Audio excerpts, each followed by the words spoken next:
waliwo omwana azaaliddwa ekibiina ekipya ekitibwa Democratic Front.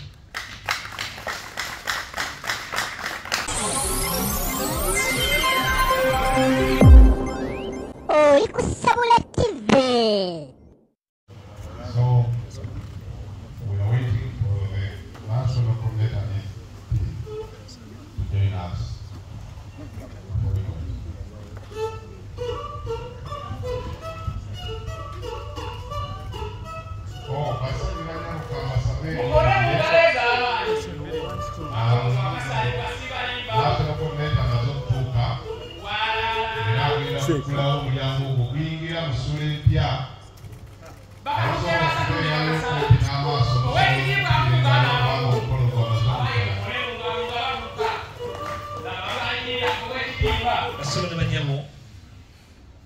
Twabayise nkya leero nze nga omukwanaganya w'ekisinde kya Democratic Alliance tenti ennene egatta bannabyabufuzi abava mu bibiina ebyenjawulo okubategeeza nti mu makkati gaffe waliwo omwana azaaliddwa ekibiina ekipya ekitibwa Democratic Front.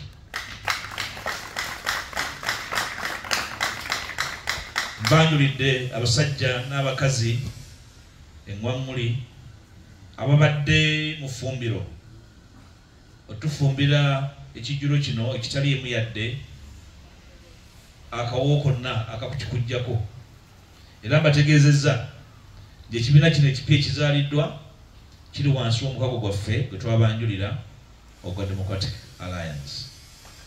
Era njagala okwebaza ba principal ba Alliance ababanjuliddwa abaaniriza omwana ono mu mutima omulungi era abeetegefu omulambika mu kyokkola. Era mbategeeza nti mu bbanga erijja abatandisi ba Democratic Front bajja kusobola okukola enteekateeka batwanjulire obukulembeze obulambulukufu obugenda okutwala ekibiina kino mu maaso. Batigenda kutambula nga kibiina ky'abanyi b'amalwa, kirina okuba n'obukulembeze obulambulukufu. Batukolere program ofuuka otya memba, batukolere program ovuganya otya nga oli wansi w'ekibiina kino, okola otya egy'oli okumanya bw'otuuka eri abakulembeze baakyo. Abakulu abo tujja bawa omuzindaalo mu bbanga erijja mu nnaku ezijja batwanjulire enteekateeka ey'okulonda obukulembeze. Twali muntu kujjayo kwesowolayo n'agamba nze nsinga obuwanvu nze mukulembeze. Nedda, bajja kuba obukulembeze obwo bujje wansi wa Alliance. Tukwatagane tulambike bannayuganda mu kitukkiririzaamu era kyetugamba bulijjo tikyabutaliimu nsa kyakwebuziwaza fe abagala enkyukakyuka, buli omu okutambula ng'atambula yekka ng'agenda akuuno bye twakola edda ne bitakola. N'olwekyo Democratic Alliance tubaaniriza nze nga coordinator ne bannange okuwona okufita butafiira musanya ne muzaalibwa. Mukimanyi Uganda nti ekibiina okutondebwa Uganda ne kyetengerera Olutalo mubakubire ngalo abakoze omulimu ogwo si gwa kusaala. Bw'oba olowooza nti kyangu genda ogezeeko. Mbalambise bulungi abanyumiddwa bino ababyagadde akabonero ka DF gwe muti ogwo ogulina enduli sedduggo ogwo ndowooza kulaga nti Kiwalimbu yagenda akola ki ate nga kirina amatabi agamala okusobola okuakomodatinga abantu bonna. Akabonero kikokozesebwa abo abaagala okubeera bammemba ba DF era balyesimba wansi wa DF. Oba logo gye bayita batya mu lwebuddu ne mukitegedde kyeŋŋambye logo nga bwe kiri eri eyesolesa wakati mu maapu ya Uganda omuli n'omuti ogwo ogw'akabonero ne kkala ey'akacungwa, kiragala ne bbululu omupeewuufu oba ow'amazzi. Sanyuse nnyo okwogera gye muli. Tujja kudda tubayite mu bwangu ddala nga Alliance okubategeeza embeteza bw'enaabeera naddala ng'omwana ono ayiza okutuula n'okwavula weewaawo atambule, si byaku kutambula tannaba kuzibula. Ekyo kiyinza omusuula muki mu ntata. Mwebale nnyo, mwebale ddala.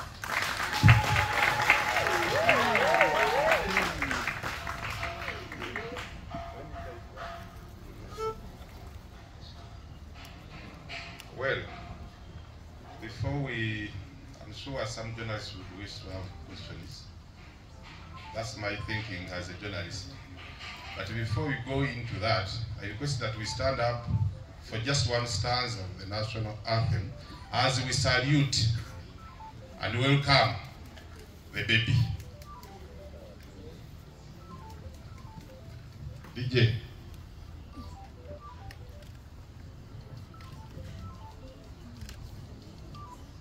DJ is absently present. Can sing. Oh, we can sing. Oh, Uganda, may God uphold thee. We lay our future in thy hands. United, free for liberty, together we always stand. Thank you. Real change. Act now. Real change. Act now. Real change. Act now. Thank you. Mwebale nnyo kakati basebo ne banyabo abamawulire, feel free okubuuza ekibuuzo, naye nga twagala okwebaza sebo national coordinator olw'ekibala ky'omwana ono, aba Democratic Front abanekedde obulungi olwedde mu byambalo ebyo mwekubireko mu bugalo. Eggwanga lino ekimu ku biraga nti nno livuddewo kwe kubanga emiti gibadde gikendedde, era mukikubireko mu ngalo. Democratic Front ezze kukomyawo Uganda, kubanga ne bw'osanga nnyumba nga emiti gyagwa omanya nti yagwa. Omuti si mwangu guyuuza ate gwa bibala. Omuti omanya nti waliwo ebibala ebigenda okujja. N'olwekyo tweyanziza nnyo, tweyanzege. Let's welcome a few questions as we end. I'll move the microphone around. Can I see the hands? At least the first 5. 1, 2, 3, 4, 5. Neanza nze Hasif Sekiwunga okuva ku PPS State. Nja kusooka kubuuza ku nnyambala y'ekitiibwa. Oyambadde essaati eyitibwa presidential shirt eyambalwanga Nelson Mandela.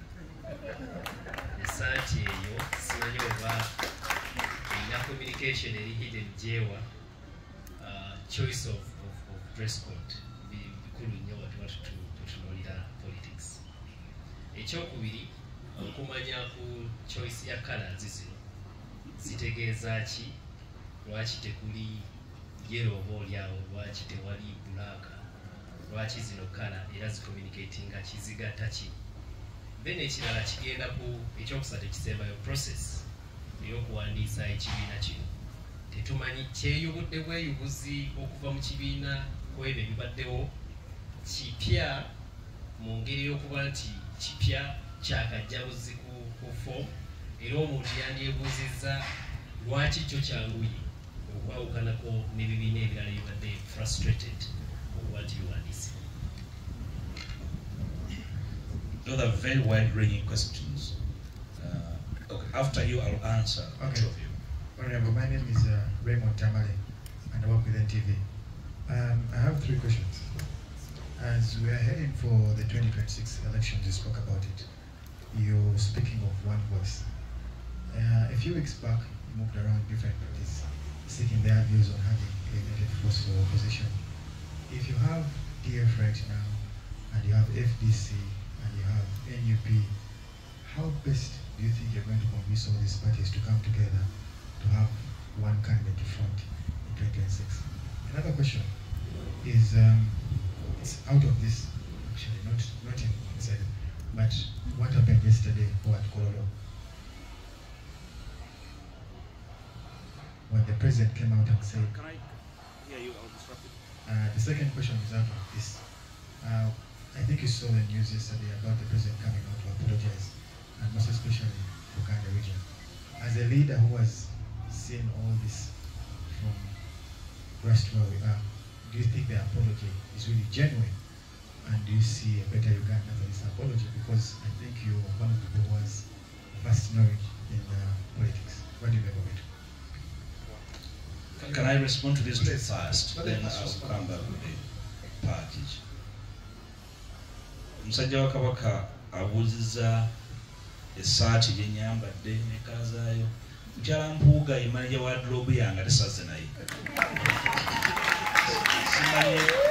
Simanyi lwaki yanondedde bino olwaleero. Nja mubuuza kye yannanze naye ndowooza oba abadde amuwaana ndiyalonze bulungi sitegedde kyabadde agamba. Ate era ebiseera ebisinga baba balina gy'atambulidde yalonda engoye zino nze ogwange gwakuzambala nja mubuuza lwaki ompa essaati ya president nga siri president. But I appreciate your line of argument. Colors n'ebigendera byazo nze ndi midwife sinze nanyini mwana ndowooza bannanyini mwana benayogeddeko mu budde bwabwe kubanga bategeezeza nti mu bbanga tolwagenda kubeerawo inauguration kuno kulanga kuzaalibwa kwa mwana omwana ajja kwalulwa wajja kubawo omukolo omunene omugazi guli mu bannayuganda bonna ogw'okwalula omwana ndowooza banaafuna omukisa okunnyonnyola lwaki kiragala lwaki kabbululu lwaki kacungwa. Invariably there must be reason for the choice of these colors and not any other color, not yellow, not black. Colors are symbolic of intention and purpose. Tujja bawo obudde mu kiseera kyabwe bannyonnyole saagala kwetantala kujjula bitayidde ndowooza tukiweemu obudde. Sheriff mwayita makubo ki bayise makubo ki nze ng'omuzaalisa nkimanyi bulungi nnyo nti omwana basobola okumuzaala mu butonde oba okumulongoosa era aba akoze eki azaaliddwa. Kale erimu ku lyo ge gaakuyitiddwamu omwana waali simanyi yali agenze kukulisa mwana muzadde mwana n'amubuuza wamuzadde otya.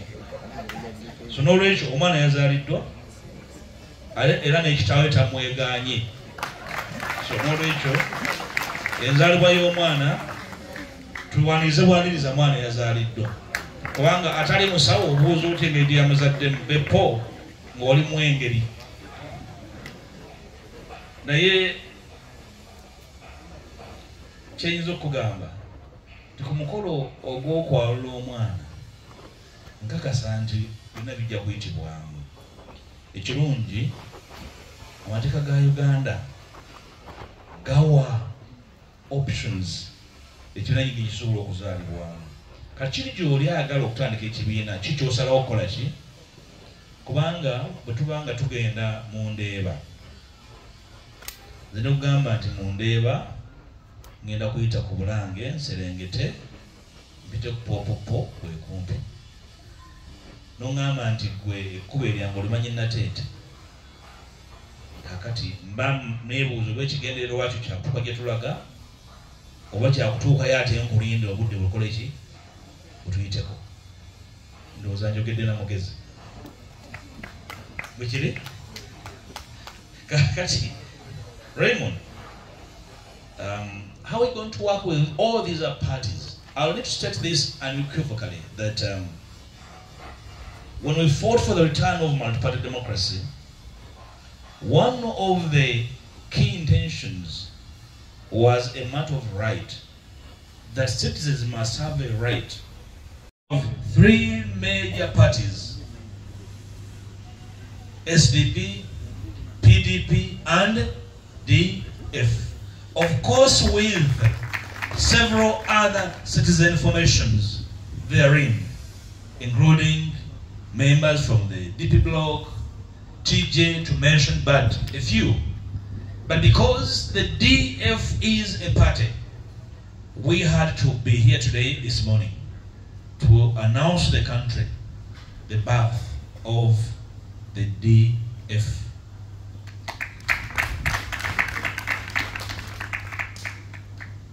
May I also be very clear to you all, Ugandans, that the birth of DF is not a compromise on the DA spirit. These are the DA headquarters. This is a child of DA. And in the coming days or weeks, the parties under this umbrella, this big tent, will sit to coordinate, to harmonize, and communicate to the country the manner in which we shall approach the coming elections as one single entity. It remains our firm belief and conviction that it is foolhardy for the opposition and all change-seeking forces to go for the next polls, each on their own. The fracturing of the opposition is a major concern to us.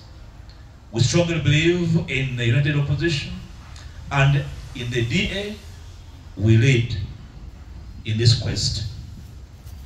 I would like to congratulate the team that afforded this to happen and make it a day to remember.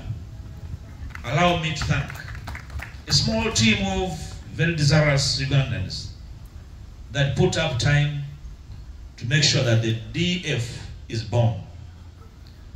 Mwami Sentongo Muzafar is here. Mr. Musiku Samuel is here.